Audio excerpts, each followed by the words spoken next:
देश के दुश्मनों को ढूंढ निकालना और उनका चुन चुनकर हिसाब करना मोदी है तो मुमकिन है। मुंबई का गुनहगार आज भारत में अपने किए की सजा भुगतेगा। तहव्वुर राणा का प्रत्यर्पण सिर्फ एक कूटनीतिक जीत नहीं बल्कि वो कमिटमेंट भी है जिसमें सिर्फ देशहित समाहित है। भारत की सत्ता जिन हाथों में सुरक्षित है, जिनका सिर्फ एक ही प्रण है, भारत को विकास के पथ पर ले जाना और आतंक समेत देश के दुश्मनों पर वो प्रहार करना जिससे वो कभी सिर ना उठा पाए।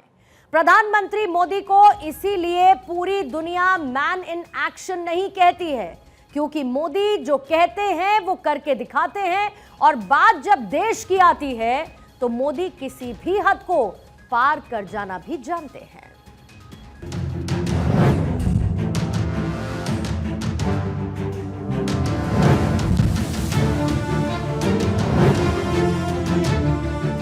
साल से आतंकवाद हिंदुस्तान के सीनों में गोलियां दाग रहा है। भारत मां की सीने में गोलियां दागी जा रही हैं। बम धमाके किए जा रहे, निर्दोषों को मारा जा रहा है। मुझे सत्ता की कुर्सी की परवाह नहीं है, मुझे चिंता मेरे देश की। मोदी का दम Tahawwur comes.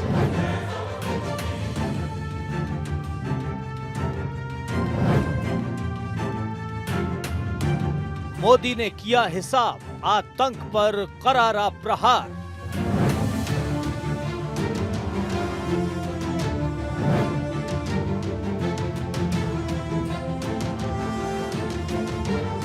Terror the end.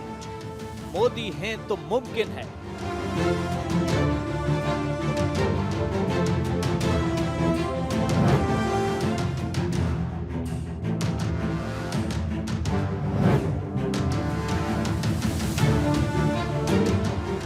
नमो का एजेंडा सेट, आतंक पर जीरो टॉलरेंस। हम देश की सुरक्षा के लिए प्रतिबद्ध हैं और यह लड़ाई हमने छेड़ी।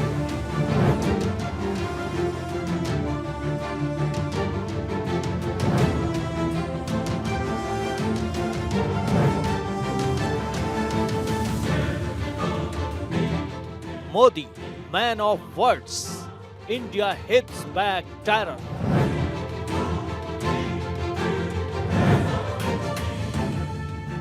मोदी का न्यू इंडिया घर में घुसकर करता है सफाया।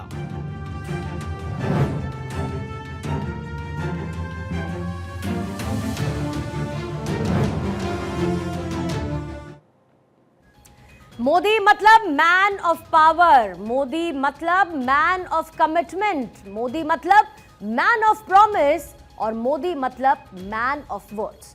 प्रधानमंत्री मोदी के नाम का दुनिया में डंका बजता है। मोदी मैजिक अमेरिका समेत कई देशों के सिर चढ़कर बोलता है, लेकिन क्या आपने ये सोचा है कि ऐसा क्यों है? दरअसल मोदी का अंदाज ही उन्हें दुनिया से अलग बनाता है। यह प्रधानमंत्री मोदी का प्रण ही था कि आज देश में आतंक पूरी तरीके से मिट्टी में मिल रहा है। वही तहव्वुर राणा जैसा आतंकी अमेरिका से प्रत्यर्पित होकर भारत आ चुका है। मोदी अपनी नीतियों को लेकर पूरी तरीके से स्पष्ट हैं और बात जब टेरर की आती है तो मोदी वो फैसले लेने के लिए जाने जाते हैं जिनकी गूंज आज पूरी दुनिया में सुनाई देती है।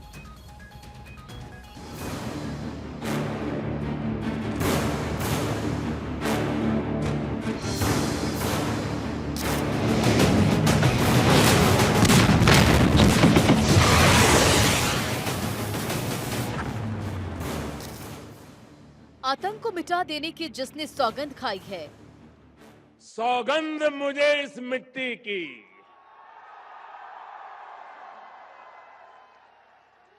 सौगंध मुझे इस मिट्टी की, मैं देश नहीं मिटने दूंगा। मैं देश नहीं रुकने दूंगा। मैं देश नहीं झुकने दूंगा।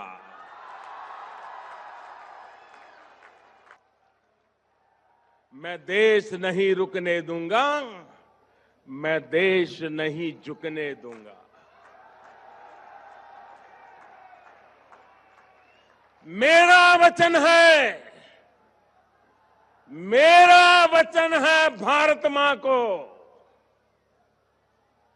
मेरा वचन है भारत मां को, तेरा शीश झुकने नहीं दूंगा। जिसकी आदत में शुमार है दुश्मनों को चुन चुन कर मारना, इंतजार लंबा नहीं कर सकता।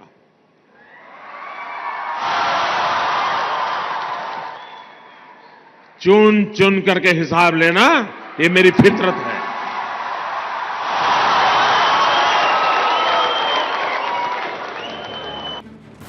आतंकी 7वें पाताल से भी खोज निकालने और उसके खात्मे का जिसने संकल्प लिया है, एक वो दिन था और एक आज का दिन है।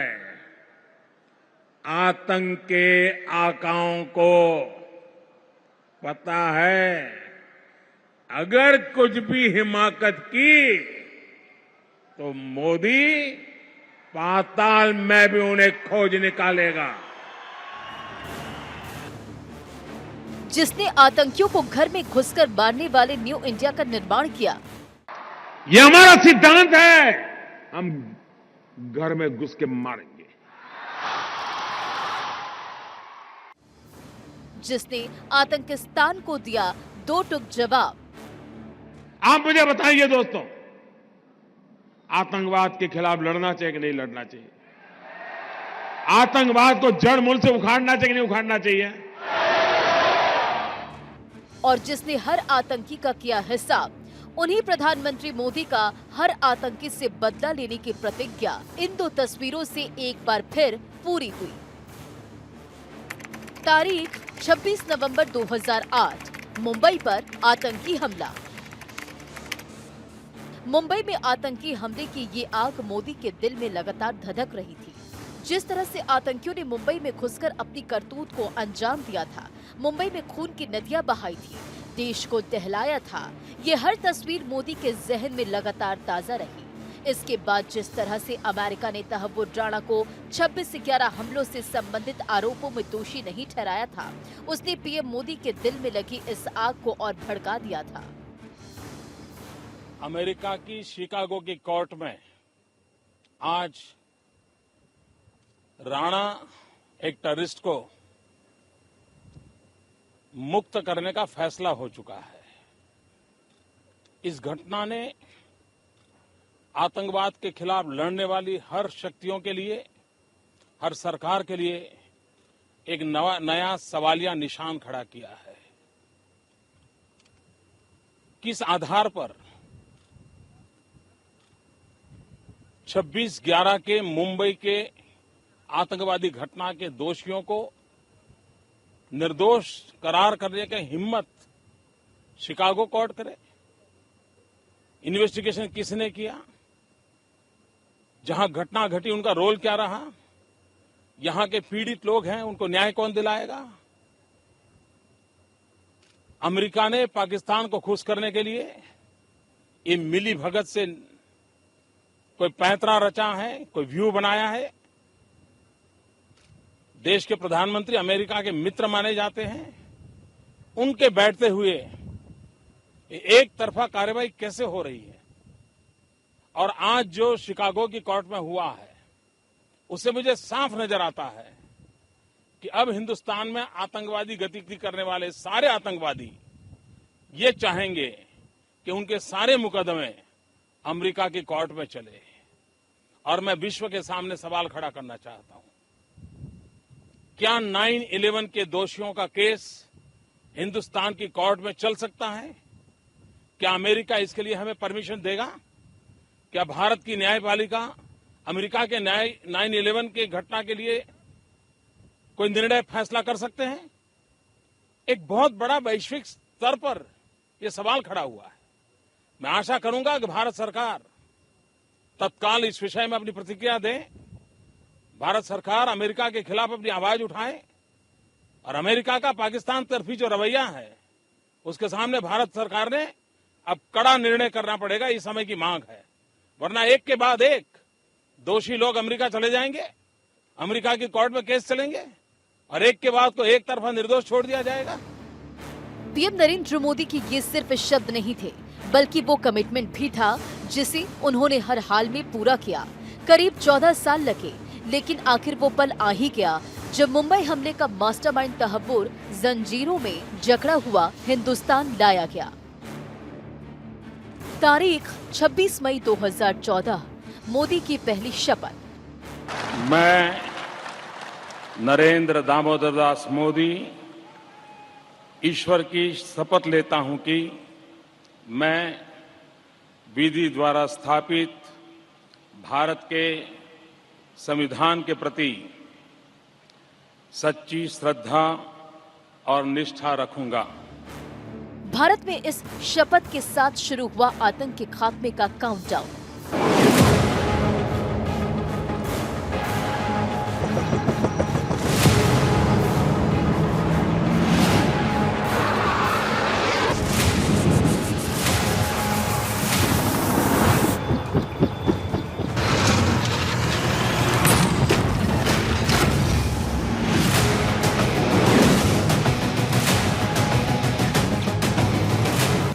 न्यू इंडिया का वो रूप दुनिया समेत उस पाकिस्तान ने भी देखा जिसने हर किसी को बता दिया कि अब भारत बदल चुका है और अब हिंदुस्तान घर में घुसकर अपने दुश्मनों का खात्मा करता है।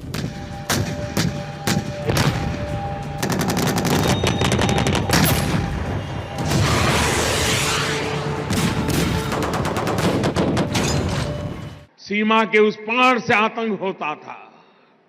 क्या उस समय दिल्ली में बैठे हुए लोगों का दायित्व नहीं था कि हिसाब चुकता करे? भाइयों बहनों, ऐसे ऐसे चीजें मेरे दिल में पड़ी हुई है। और मैंने उस दिन भी कहा था, पुलवामा के बाद मैंने पब्लिकली कहा था कि जो आग देशवासियों के दिल में है, वो आग मेरे दिल में भी है। मुंबई में 26/11 हुआ, निर्दोष लोगों को मौत के घाट उतार दिया गया, और हम कुछ दिन के बाद चलो अब ठीक हो गया, सब लोग काम पे लग गए। आप मुझे बताइए दोस्तों, आतंकवाद के खिलाफ लड़ना चाहिए कि नहीं लड़ना चाहिए? आतंकवाद को जड़ मूल से उखाड़ना चाहिए कि नहीं उखाड़ना चाहिए? 7वें पाताल में होंगे उनको भी मैं छोड़ने वाला नहीं हूं। आप ऐसी बात बोलोगे जिसे पाकिस्तान तालियां बजाए? अरे देश की जैन सेना ने पराक्रम किया है, देश की सेना ने हिम्मत दिखाई है, और मैं दोस्तों इंतजार लंबा नहीं कर सकता।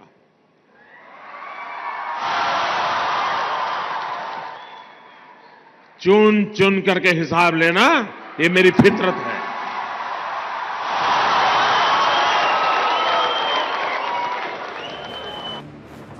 ये मोदी सरकार का ही दम था कि पुलवामा हमले का बदला भारत ने सर्जिकल स्ट्राइक से लिया। ये वो वक्त था जब पाकिस्तान अपनी कायराना हरकत करने के बाद ये सोच रहा था कि हिंदुस्तान कुछ नहीं करेगा, लेकिन ये मोदी का ही 56 इंच का सीना था कि देशवासियों के सीने में चल रही बदले की आग को उन्होंने पाकिस्तान में घुस आतंकियों को काल के गाल में समाकर शांत किया।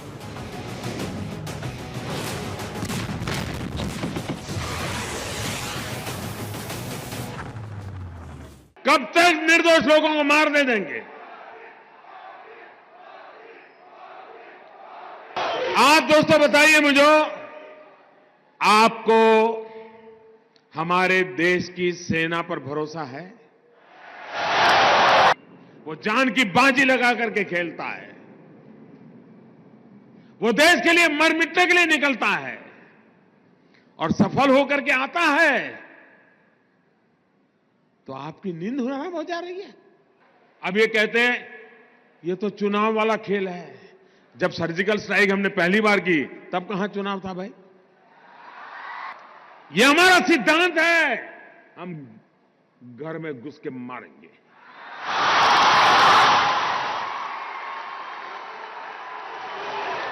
कोई देश ऐसी असहाय अवस्था में नहीं रह सकता है। 40 साल से आतंकवाद हिंदुस्तान के सीनों में गोलियां दाग रहा है जी। भारत मां की सीने में गोलियां दागी जा रही है, बम धमाके किए जा रहे हैं, निर्दोषों को मारा जा रहा है। लेकिन वोट बैंक की राजनीति में डूबे हुए लोग कदम उठाने से डरते हैं। मुझे सत्ता की कुर्सी की परवाह नहीं है, मुझे चिंता मेरे देश की है। मुझे चिंता मेरे देश की है, मेरे देश के लोगों की सुरक्षा की है। और इसलिए मेहरबानी करके ऐसे मसलों पर राजनीति मत करो। और इसलिए भाइयों बहनों, मैंने प्रारंभ कहा था, मैं ऐसी धरती पर आया हूं जहां मैंने उस दिन लोगों को लाशें देखी है जी। दोस्तों, जिस प्रकार से हम देश की सुरक्षा के लिए प्रतिबद्ध हैं और यह लड़ाई हमने छेड़ी है जी, या मान के चलिए हम देश हित में जो भी आवश्यकता होगा उसको करना हमारी प्राथमिकता रहेगी। मैं देश को विश्वास दिलाना चाहता हूं। जो पाकिस्तान कभी भारत में आए दिन आतंकी हमलों को अंजाम देता था, भारत में पीएम मोदी के सत्ता संभालने के बाद उसे भी समझ आ गया कि अब किसी भी करतूत का खामियाजा उसे चुकाना होगा, क्योंकि मोदी हिसाब के पक्के हैं। मोदी अपने दुश्मनों को कहीं से भी ढूंढ निकालकर उसे खत्म करने का देश से वादा करते हैं। प्रॉक्सी वॉर चल रहा है। अब ये कोई आइडियोलॉजी नहीं है। आइडियोलॉजी ऐसी थोड़ी होती है, लोगों को मारो काटो, टेररिस्टों को एक्सपोर्ट करने का काम चल रहा है। और सिर्फ हमारे साथ ही नहीं, अब दुनिया में कहीं पर भी टेररिस्ट की घटना घटती है तो कहीं न कहीं सूत्र पाकिस्तान जाकर के अटकते हैं। अब देखिए 9/11 इतनी बड़ी घटना घटी अमेरिका में, उसका मेन जो सूत्रधार था ओसामा बिन लादेन, वो आखिर में कहाँ से मिला? पाकिस्तान में ही शरण लेके बैठा था। तो दुनिया पहचान गई है कि ये प्रकार से आतंकवादी प्रवृत्ति, आतंकवादी मानसिकता, और वो सिर्फ भारत ही नहीं, दुनिया भर के लिए परेशानी का केंद्र बन चुका है। हम लगातार उनको कहते रहे हैं कि इस रास्ते से किसका भला होगा? आप आतंकवाद के रास्ते को छोड़ दीजिए। ये स्टेट स्पॉन्सर्ड टेररिज्म जो है वो बंद होना चाहिए। नॉन स्टेट एक्टरों के हाथ में सब छोड़ दिया है, क्या होगा फायदा? और इसकी शांति के प्रयासों के लिए मैं खुद लाहौर चला गया था। मेरे प्रधानमंत्री बनने के बाद मैंने मेरे शपथ समारोह में पाकिस्तान को स्पेशली इनवाइट किया था ताकि एक शुभ शुरुआत हो। लेकिन हर बार हर अच्छे प्रयासों का परिणाम नकारात्मक निकला। अवाम भी दुखी होगी ऐसा मैं मानता हूं।